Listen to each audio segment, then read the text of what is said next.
It was on this date, May 30th in 2005, when Natalee Holloway disappeared during a high school trip to Aruba spring break. Our goal is to find Natalee. Ponds, I've had dogs over there numerous times, searched cemeteries. Sundays are agonizing. They are so difficult. I believe it was possible date rape, drug use, and a possible rape and murder. Natalee Holloway was last seen that night getting into a car with Joran Vandersloot and two friends. He was arrested twice during the investigation, never charged in her disappearance. Casey Jordan is back with me. Casey, Joran Vandersloot, the person who admits he was with Natalee on the day she went missing, has been really baiting Natalee's mom, Beth, torturing her, saying, "I'll tell you where her body is. No, I'm lying, I won't," and then going on to kill a woman, and is now serving time for that. And just Natalee's mom hoping for a sign, knowing where her body is. She was declared legally dead, but the mom is hoping onto all hopes that there's a possibility she may be alive. And families always hold out hope when the missing child is never found. I really admire Natalee Holloway's family. They really did everything within their power when she disappeared to get answers and find the answers.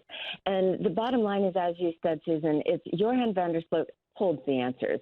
Although he will never be charged for the death of Natalee Holloway and her body has never been found, we know that he went on to relocate to Peru and kill another young woman, just a few years older than Natalee Holloway. And he's serving a 28-year sentence in Peru since 2012 for that murder.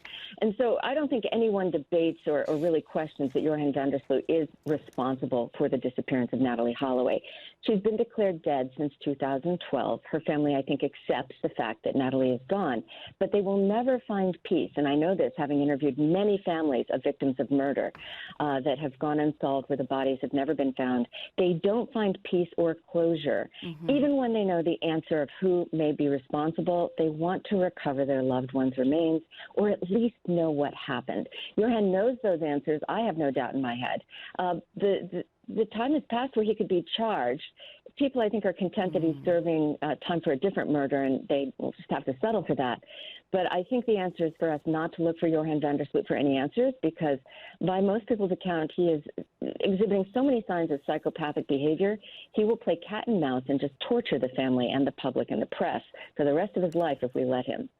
I can't imagine being Natalee's family going on to hear that he murdered that young woman, Stephanie Flores, 5 years to the day that their daughter disappeared. Do you find any significance in that date, May 30th, 2010, when Stephanie Flores was murdered? Exactly. And I don't think you need to be a criminologist to realize that the idea that he killed another young woman on the 5-year anniversary. We consider anniversaries in criminology to very often be triggers, even at the subconscious level. The idea that the date is coming up where something horrible or traumatic may have happened can put somebody into very stressful and hyper-attentive state to where they might act out on that stress. So it isn't surprising to me that he was convicted of a murder that happened exactly 5 years to the day after Natalee disappeared. And there are many theories about what may have happened to Natalee. I personally believe that her body will not be found. So I don't think anyone is actively searching at this point.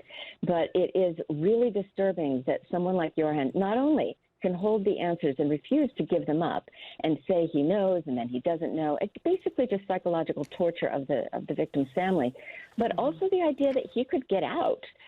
He's been there since 2012. That's 8 or 9 years. He will serve another 19 or 20 years, but he's still a young man. The idea that he could still get out, I think, is what chills me to the bone. Yeah, that is frightening considering. Casey Jordan, always appreciate your expertise. Thank you.